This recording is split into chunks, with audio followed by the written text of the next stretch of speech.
Welcome, everybody, to the Deadhead Cannabis Show. Jim Marty here from sunny Southern California, Los Angeles, where we have a beautiful blue sky and 70-degree weather. Even went to the beach today and up in Malibu and walked around with our feet in the ocean, which is beautiful. And I've got my partner in Chicago, Larry Mishkin. Hey, Larry.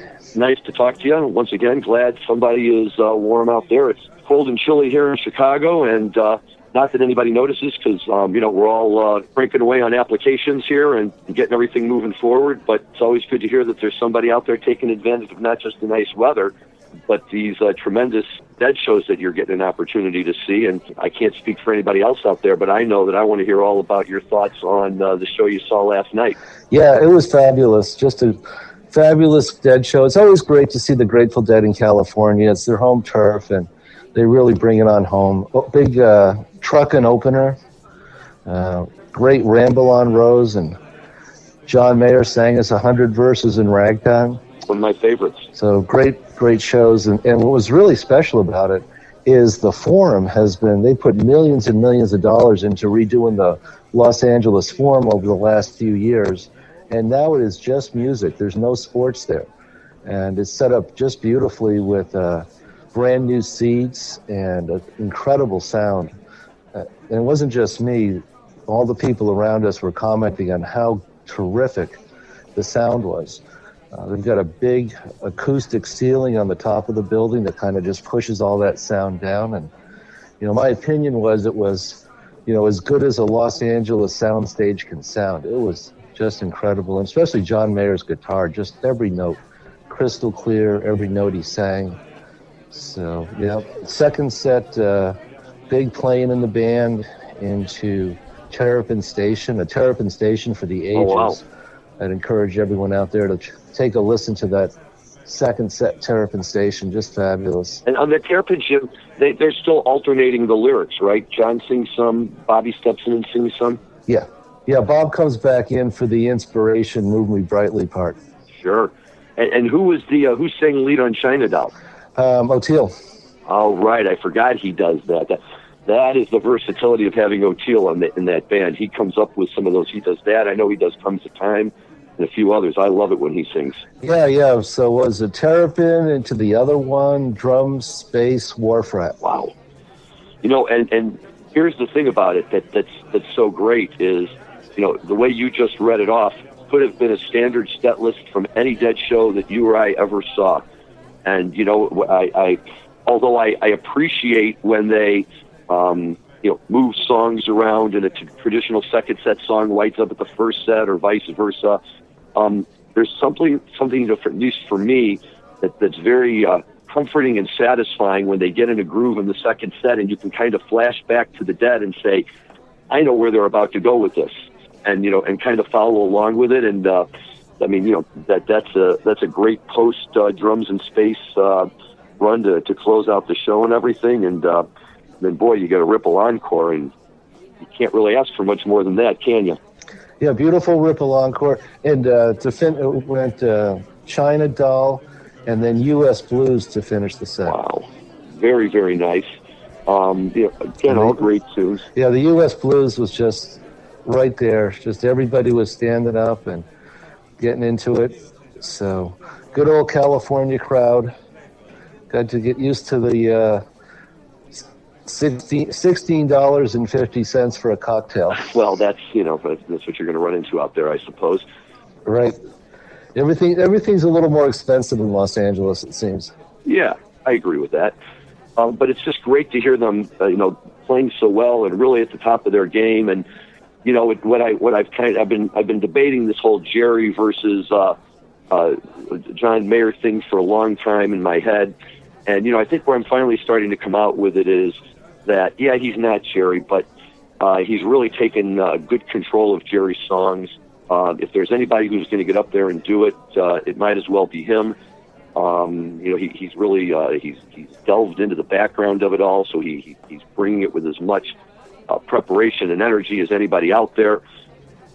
But it's just the sound is so great. I'm going to go hear the Dead and Company, but it's the sound.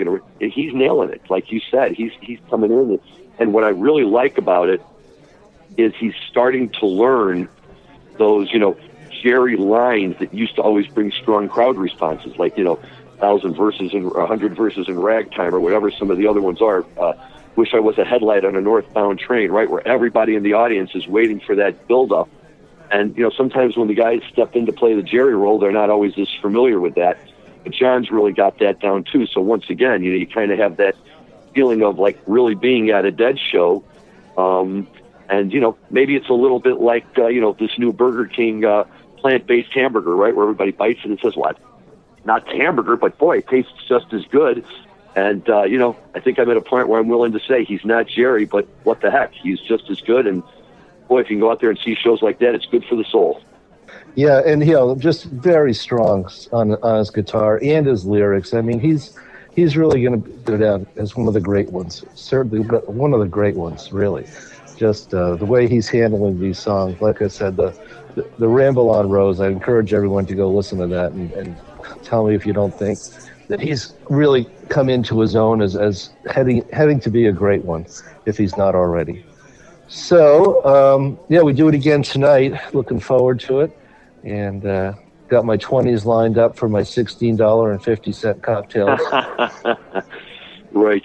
You've got to be ready to roll with those. So let me ask you a question about, I probably know the answer, but since it's relevant for our show, what is the scene like out there in the Fabulous Forum? Do they allow smoking? Is everybody lighting up when the lights go out like a typical Dead show? Nope.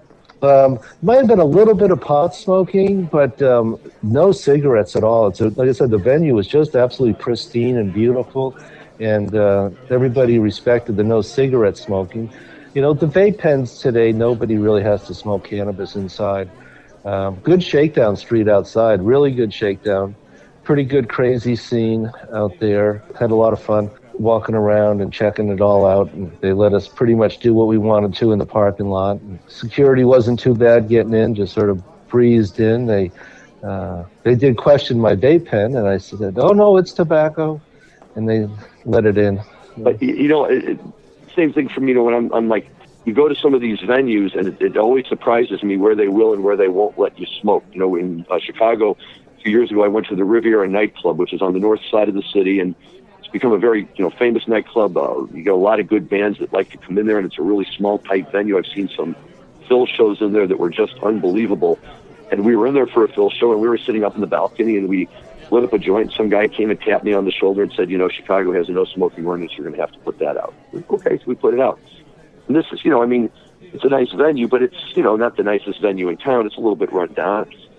A month later, we're down at the Auditorium Theater, which is in the heart of the Chicago Theater District. It's a beautiful old venue. It's a real, prize. They have Broadway shows there. They have big events there. They have the fancy ceilings and the carpets and the velvet seats and the, everything. And we go to a show there, and I figure if there's going to be no smoking anywhere, it's going to be there. Lights go off and everybody in the place lights up. So I've kind of come to the conclusion that most places have decided, look, if we're going to have the Dead and their crowd in, this is what's going to happen. And if we fight them on it, then it's just going to make the experience unpleasant for everyone, because I get the vaping and I get the anonymity that goes along with it and all of that.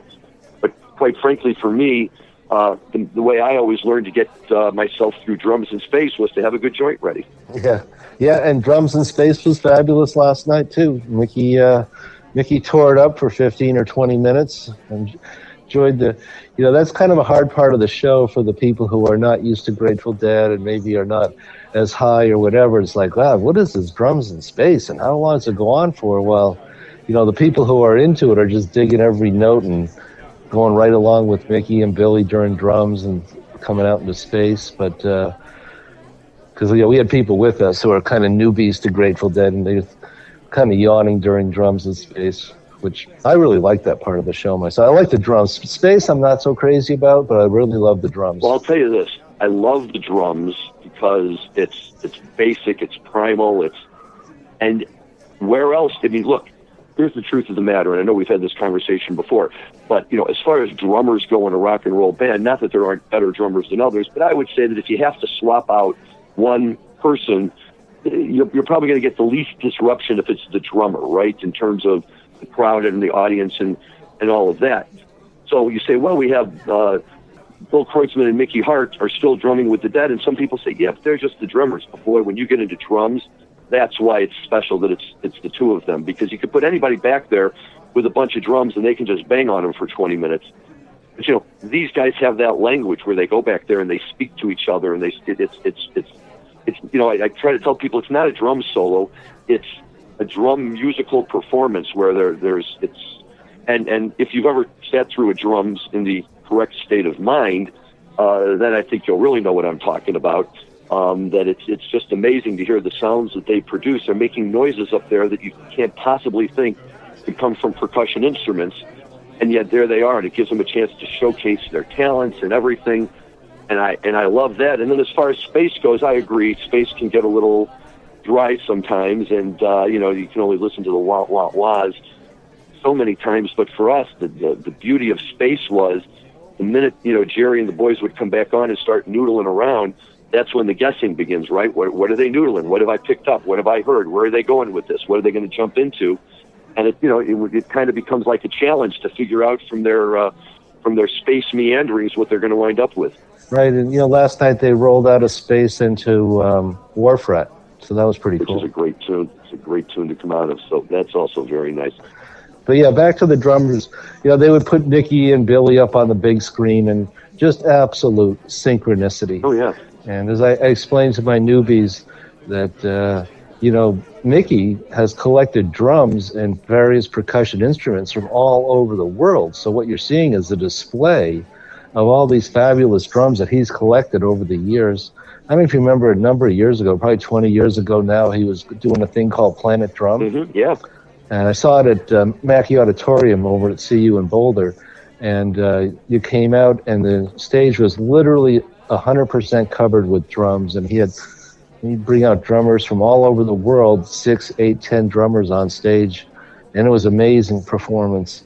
And yeah, last night O'Teal joined them for drums. O'Teal Burbridge, the bass player. Yep, and I'll tell you, one of my favorite drums of all time is, and now the Dead have released it, so you can go out and you can buy it. But the shows that they did in Egypt, and they had this drums that like goes on forever, and it kind of turns into this like Egyptian type of tune, and it was like unlike anything I've ever heard before. So the Pyramid shows from 1978, and the Dead they've released a disc or two from the highlights of those shows, and that's another really good drums if you want to see something that's a little out of the ordinary for them when they're doing the drum solo. But yeah, I mean, these guys, this is what they do. Mickey's probably the foremost expert in the world on percussion instruments and the history of percussion instruments and all of that.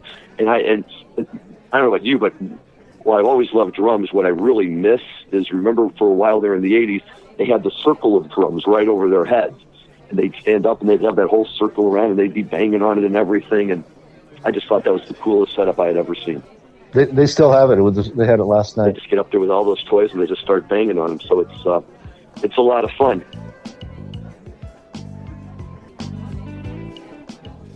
Hey, you and I can sit here and talk about this all day, and we do.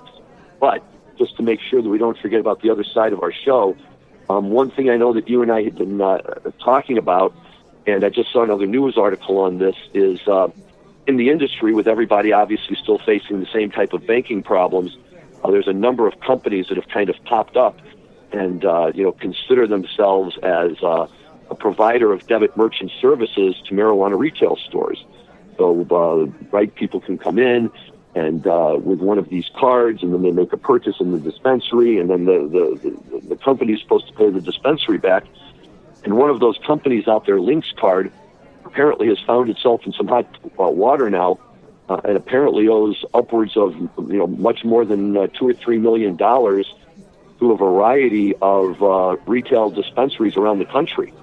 And it's very disillusioning and upsetting because, I mean, obviously you never want to see that happen to anybody, but in this industry where people are so desperately trying to find workarounds to accommodate their purchasers who come in and may not be walking around with $200 or $300 in cash in their pocket, this sets everything back a few steps, right? Because they say, we had a bad experience, we're not going down that road, we're just back to cash. Well, yes, that's very, very true.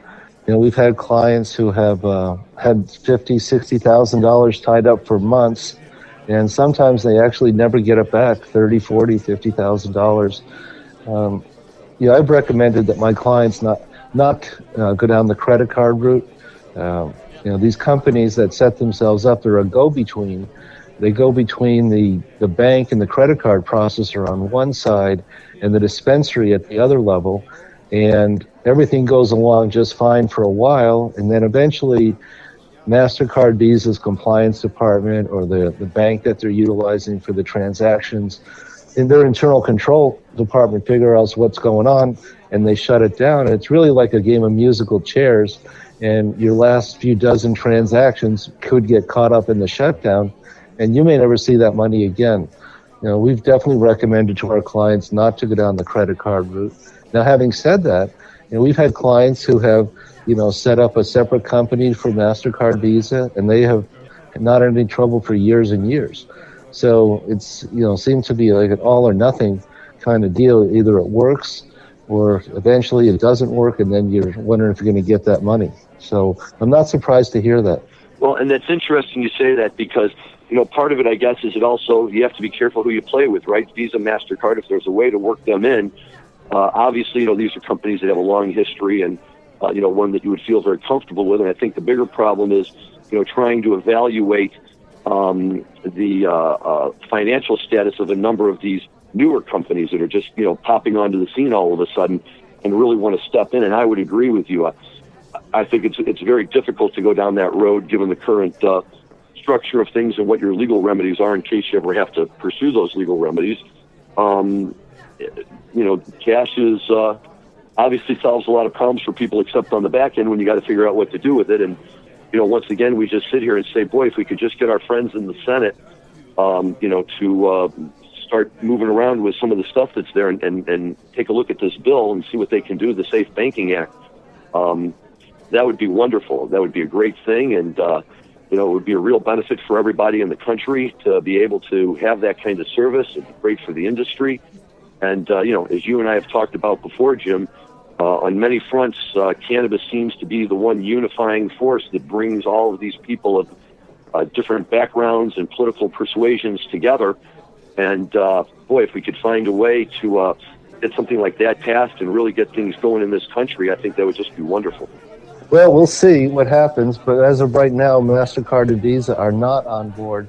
So my opinion is, and again, it's just an opinion, I'm not an expert on banking, but whenever there is a credit card company in a dispensary, there's some level of deception going on, that they're mislabeling what they're doing, that they're not being upfront with MasterCard and Visa merchant services as far as what type of a business they are. So I visited a nice dispensary here in Glendale, Colorado, and we made a few purchases, and I asked the lady if she took MasterCard and Visa just as a kind of a research, and she goes, no, not anymore. We used to. So, I expected it and had cash to pay.